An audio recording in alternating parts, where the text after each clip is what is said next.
आज देखेंगे कक्षा 12 का एक महत्वपूर्ण टॉपिक विषय गणित में अवकलन की अनुप्रयोग। अवकलन के अनुप्रयोग को जानने से पहले आपने पिछले चैप्टर में यानी चैप्टर नंबर 5 में आपने सततता और अवकलनीयता पढ़ी होगी, जिसमें कि आपने फलन यानी संयुग फलन, प्रतिलोम, त्रिकोणमितीय फलन, अस्पष्ट फलन, चरघातीय फलन और लवगणकीय फलनों के बारे में आपने जाना और उनका आपने अवकलन किया था।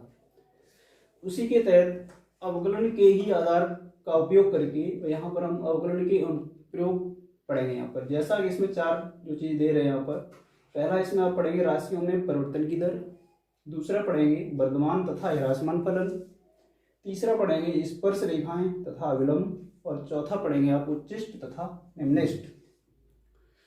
अवकलन का मतलब होता है, यहाँ पर पढ़ेंगे जो वो परिवर्तन से तात्पर्य होगा आपका। जैसा कि अगर आप जाने यहाँ पर, जैसे कोई हमने लिख दिया कोई कण है और उसकी स्थिति है x बराबर t² प्लस 5t और प्लस 2। ये कोई कण है और कण की स्थिति किसी समय इतनी रही होगी समय t पर। तो इसमें अगर हम इसका वेग निकालें कण का तो क्या होगा, वेग जो होता है वो विस्थापन की दर होती है समय के सापेक्ष। तो यहाँ पर dx बट्टे dt निकालेंगे यहाँ पर, जो हो जाएगा हमारा क्या, वेग यानी v। वेग v जो होगा वो dx बट्टे dt यानी विस्थापन का परिवर्तन समय के सापेक्ष। तो क्या करेंगे यहाँ पर, अवकलन कर देंगे इसका। तो t² का अवकलन होगा, 2 आगे आ जाएंगे और t की पावर 1 प्लस 5 और t के सापेक्ष अवकलन होता है 1 और यहाँ पर इसका हो जाएगा 0। तो ये आएगा यहाँ पर। तो ये कण का वेग हो गया किसी समय t पर। अगर हम t का मान ले रहे 2, t बराबर 2 पर वेग v बराबर, यहाँ पे t की जगह कितना लगाएंगे 2, तो 2 गुणा 2 धन 5, v बराबर 2 दूनी 4 और 5 9। ये हो गया। अगर मान लो यहाँ पर ये मीटर में दे रहा होता कण की स्थिति और समय सेकंड में दे रहा होता, तो इस वेग का जो मात्रक होता है यहाँ पर वो मीटर प्रति सेकंड हो जाता है यहाँ पर। ठीक है ना। तो इस तरह से अगर यहीं पर हम कहें कि इसका त्वरण निकालिए, तो त्वरण जो होता है वो वेग परिवर्तन की दर होता है। अगर यहाँ पर हम त्वरण निकालें जिसे हम ए कहते हैं, वो होता है वेग परिवर्तन, यानी वेग क्या है v, तो इसका परिवर्तन और किसके सापेक्ष, समय के सापेक्ष। तो dv बट्टे dt। तो इसका अवकलन आप करेंगे एक बार, तो 2 और t का हो जाएगा 1 और प्लस इसका 0, तो ये आ गया 2। और यही अगर मात्रक इनका रहा हो, मीटर स्थिति का मीटर रहा हो और समय का सेकंड रहा हो, तो यहाँ पर त्वरण ए का मात्रक हो जाएगा मीटर प्रति सेकंड और स्क्वायर। इस तरह से आप यहाँ पर वेग वगैरह, वेग है, त्वरण है, इसी तरह से आप निकाल पाएंगे। इसके तहत यानी राशियों में परिवर्तन की दर के तहत आप जैसे कोई क्षेत्रफल है, वृत्त है, आयत है, किसी का भी क्षेत्रफल है, तो उसमें परिवर्तन की दर यानी कि क्षेत्रफल में परिवर्तन या परिमाप में परिवर्तन या फिर उसकी लंबाई, या वृत्त है तो उसकी त्रिज्या में परिवर्तन आदि को यहाँ पर निकाल पाएंगे। इसके अलावा त्रिविमीय आकृतियों में जैसे हम कहें कि कोई घन है, घनाभ है, तो उसके संपूर्ण पृष्ठीय क्षेत्रफल या फिर आयतन में परिवर्तन की दर को भी यहाँ पर हम निकाल पाएंगे। तो एक सवाल के द्वारा यहाँ पर देखेंगे। सवाल एक देखते हैं, उसके बाद आप चलिए देखते हैं। एक सवाल के आधार पर, एक घन का आयतन 8 सेंटीमीटर क्यूब पर सेकंड की दर से बढ़ रहा है। पृष्ठ क्षेत्रफल किस दर से बढ़ रहा है जबकि इसके किनारे की लंबाई 12 सेंटीमीटर है। तो यहाँ पर किनारा जबकि दे रहा है यहाँ पर, लेकिन हम यहाँ पर इसकी लंबाई अपनी तरफ से x या r या जो कुछ भी मानना है उसको हम मानेंगे यहाँ पर। तो यहाँ पर हम मान ले रहे हैं, माना घन का किनारा यानी भुजा, वो हमने मान लिया यहाँ पर x और यहाँ पर दे रहा सेंटीमीटर, तो यहाँ पर भी हम सेंटीमीटर ही लिखेंगे, ये मान लिया हमने। और दे रहा है घन के आयतन में परिवर्तन। घन का आयतन होता है भुजा Q, तो यहाँ पर घन जो चीज़ दी होती है वही इसी को हम यहाँ पर उसी का सूत्र या उसी को हम लिखते हैं यहाँ पर पहले। घन का आयतन बराबर यानी B बराबर होगा यहाँ पर, इसको हम B मान ले रहे हैं वॉल्यूम, वो होता है भुजा Q यानी कि XQ। भुजा आपने X मानी है तो यहाँ पर XQ हो जाएगा।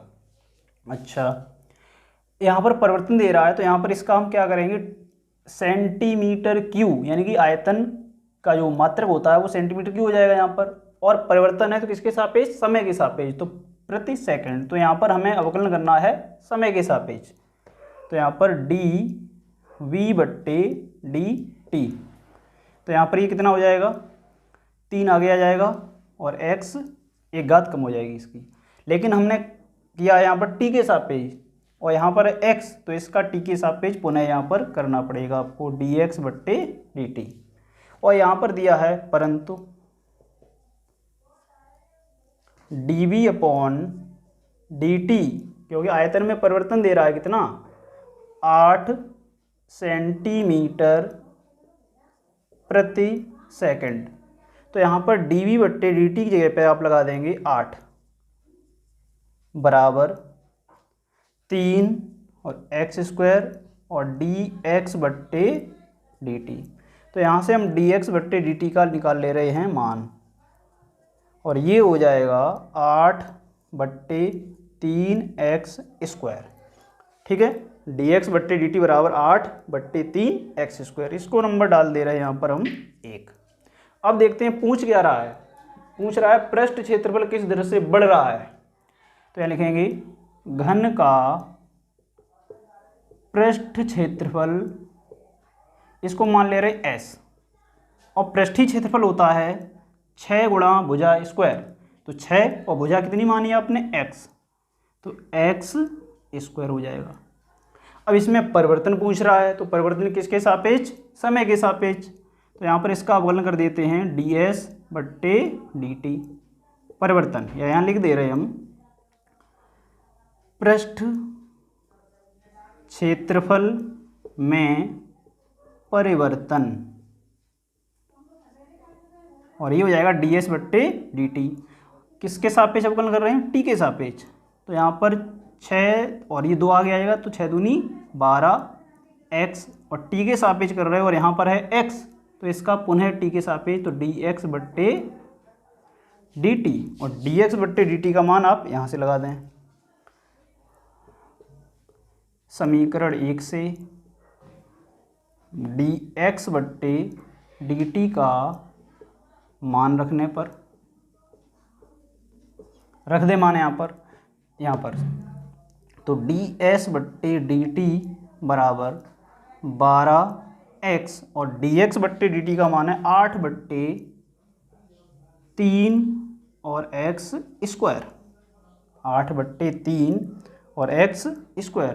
तो 3 से ये कट गया, 3 चौक 12, 3 चौक 12 हो गया, और एक x से एक x कट जाएगी, तो यहाँ पर बचेगा ds/dt बराबर 8 चौक 32 और बट्टे में x, एक x कट गई। अब हमें पता है कि इसकी x हमने किसको माना है, घन का किनारा, और घन का किनारा यहाँ पर दे रहा है कितना, 12 सेंटीमीटर। तो x का मान है 12, तो x की जगह पे यहाँ पे लगा देते हैं हम 12। अब यहाँ लिखेंगे x बराबर 12 सेंटीमीटर के लिए ds/dt बराबर 32 और बट्टे में 12। तो इसको काट देते हैं 4 से, तो 4 3 12, 4 8 32, तो ये आ गया 8/3। तो लिखेंगे, दिखाई दे रहा है यहाँ पे, नहीं दिखाई दे रहा तो हम यहाँ से इसको हटा के ऊपर लिखते हैं, यहाँ पर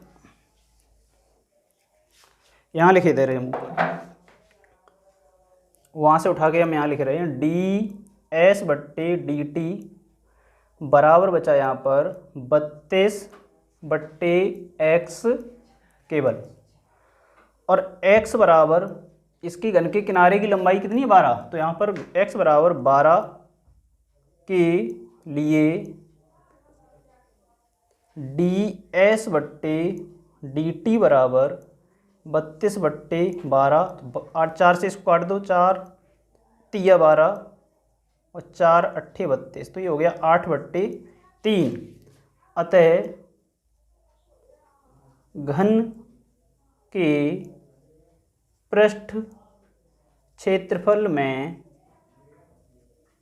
परिवर्तन बराबर 8/3, और इसका मात्रक घन क्षेत्रफल क्या होता है, सेंटीमीटर स्क्वायर प्रति सेकंड। ये आंसर हो जाएगा इसका। ठीक है, तो घन के आयतन में परिवर्तन कितना निकला, 8/3 सेंटीमीटर स्क्वायर पर सेकंड। ये इसका आंसर हो गया। यहाँ पर एक सवाल और देखते हैं, जैसा कि लिखा हुआ है, एक स्थिर झील में एक पत्थर डाला जाता है जिससे वृत्ताकार तरंगें 5 सेंटीमीटर प्रति सेकंड की दर से या गति से चलती हैं। जब वृत्ताकार तरंग की त्रिज्या 8 सेंटीमीटर है, यानी किसी क्षण, तो उस क्षण घिरा हुआ क्षेत्रफल किस दर से बढ़ रहा है। देखा होगा आपने, जब कभी आपने जैसे पत्थर को किसी पानी यानी तालाब में या किसी नदी में फेंका होगा, तो उसमें क्या होता है, इस तरह जैसे आपने फेंका पत्थर यहाँ पर, तो यहाँ पर क्या होता है, छोटी छोटी तरंगें जो हैं इस तरह से उनका क्षेत्रफल जो बढ़ता है। तो ये कैसा बन रहा है, ये क्या बन रहा है, यहाँ पर एक वृत्ताकार एक पथ बन रहा है। यहाँ पर पूरा एक जो क्षेत्रफल यानी क्षेत्र जो बन रहा है वो एक वृत्ताकार बन रहा है, इस तरह से बढ़ती जाएंगी। तो ये कह रहा है किसी क्षण उसकी त्रिज्या कितनी रही होगी, 8 सेंटीमीटर, तो उस क्षण उसका घिरा हुआ क्षेत्रफल कितना है, ये कह रहा है। और ये जो तरंगें जो बढ़ रही हैं वो 5 सेंटीमीटर प्रति सेकंड की दर से बढ़ रही हैं, ये भी कह रहा है। तो यहाँ पर वृत्ताकार यानी वृत्त से संबंध है इसका, तो यहाँ पर सबसे पहले उसकी त्रिज्या मान लेते हैं हम। माना वृत्ताकार तरंग की त्रिज्या बराबर r, और यहाँ पर सेंटीमीटर दे रहा, तो यहाँ पर भी हम मान ले रहे हैं सेंटीमीटर। ठीक है, अब कह रहा है वृत्ताकार तरंगें 5 सेंटीमीटर प्रति सेकंड की दर से बढ़ रही है, यानी उसकी त्रिज्या जो है यहाँ पर किसी क्षण, तो यहाँ पर पत्थर फेंका हमने और यहाँ से किसी छड़िए किसी छड़िए किसी छड़िए यानी बढ़ता जाता है, उसकी त्रिज्या जो है वो बढ़ रही है। तो ये क्या है, यहाँ पर त्रिज्या में परिवर्तन है। यहाँ पर ये लिखेंगे त्रिज्या में परिवर्तन किसके सापेक्ष होगा, टी के सापेक्ष। दे रहा वहाँ पर सेंटीमीटर प्रति सेकंड, तो यहाँ पर हो जाएगा त्रिज्या हमने मानी है r, तो dr/dt। ठीक है ना, परिवर्तन समय वो समय के सापेक्ष, और किस में परिवर्तन, त्रिज्या में, तो dr/dt, और वो कितना दे रहा है, 5 सेंटीमीटर और प्रति सेकंड। अच्छा, अब कह रहा है कि इसका क्षेत्रफल, यहाँ तो इसका मान तो हम सबसे बाद में लगाएंगे, इसको देखते हैं। उस क्षण घिरा हुआ क्षेत्रफल, तो किसका क्षेत्रफल, तरंग का, जब त्रिज्या रही होगी कितनी, 8 सेंटीमीटर। तो यहाँ पर हम निकालेंगे अब वृत्त का क्षेत्रफल, यानी वृत्ताकार तरंग के लिए क्षेत्रफल क्या होगा। अब वृत्ताकार तरंग का क्षेत्रफल, इसको मान लेते a बराबर वृत्त का क्षेत्रफल जो होता है वही इसका होगा, क्योंकि उसी का रूप है। यहाँ पर πr², यानी पाई और त्रिज्या का वर्ग, त्रिज्या हमने मानी r, तो πr², ये हो जाएगा। अब यहाँ पर तरंग के इसी में परिवर्तन पूछ रहा है, किस दर से बढ़ रहा है, तो परिवर्तन किस में, तरंग के क्षेत्रफल में। तो तरंग के क्षेत्रफल में परिवर्तन किसके सापेक्ष, समय के सापेक्ष, तो dA/dt बराबर, तो यहाँ पर इसका क्या करेंगे, अवकलन किसके सापेक्ष, t के सापेक्ष, तो तो 2 आगे आ जाएगा, पाई यहाँ पर अचर पद होगा तो इसको जैसा है वैसा ही लिख लेंगे, आर स्क्वायर का होगा तो 2 आगे आ गया और आर की पावर हो जाएगी 1 कम यानी 1, क्योंकि टी के सापेक्ष कर रहे और यहाँ पर है आर तो इसका पुनः टी के सापेक्ष, तो डी आर बट्टे डी टी यानी प्राचल बन गया ये। अब सबके मान लगा देते हैं, तो यहाँ पर लिखेंगे आर बराबर कितना 8 सेंटीमीटर, ये क्या है त्रिज्या है, त्रिज्या आर बराबर 8 सेंटीमीटर कॉमा डी आर बट्टे डी टी का भी मान आपको पता है 5 सेंटीमीटर प्रति सेकंड पर डी ए बट्टे डी टी बराबर, तो लगा दो यहाँ पे सबके मान, तो 2 पाई और आर का मान कितना है 8 और डी आर बट्टे डी टी का मान आप निकाल चुके हैं कितना, पहले ही दे रहा है वो 5, इन सब का गुणा कर लो तो 2 अट्ठे 16, 16 पंजे 80 पाई, डी ए बट्टे डी टी बराबर 80 पाई और इसका मात्रक हो जाएगा, क्षेत्रफल का मात्रक होता है सेंटीमीटर स्क्वायर हो जाएगा यहाँ पर, और बट्टे हैं ये प्रति और ये है समय यानी कि सेकंड, बट्टे का मतलब प्रति होता है, ठीक है। ये हो गया, ये इसका हो गया आंसर, तो लिख देंगे अतः